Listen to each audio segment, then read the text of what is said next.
તમારી ઉંમર વધવાની સાથે પરિવર્તન મુશ્કેલ બને છે તેનું એક કારણ એ છે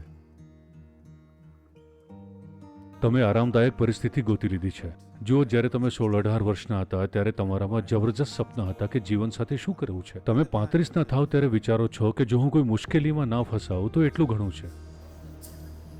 તમે જીવનને ઉત્સાહથી નથી જોઈ રહ્યા. You're looking at life as તમે જીવનને એક સુરક્ષા તરીકે જોઈ રહ્યા છો. તમે જેટલા વધુ સુરક્ષાલક્ષી હોવ તમારા જીવનમાં થતા દરેક પરિવર્તન સાથે તમે એટલા વધુ પરેશાન થશો. ભૌતિક વાસ્તવિકતાનો મૂળભૂત સાર જ પરિવર્તન છે. કંઈ પણ સ્થાયી નથી. જુઓ, આ ક્ષણે શ્વાસ લો છો, આવતા ક્ષણે છોડી દો છો. આ પરિવર્તન છે. ના જોઈતું હોય તો એ બંધ કરી દો.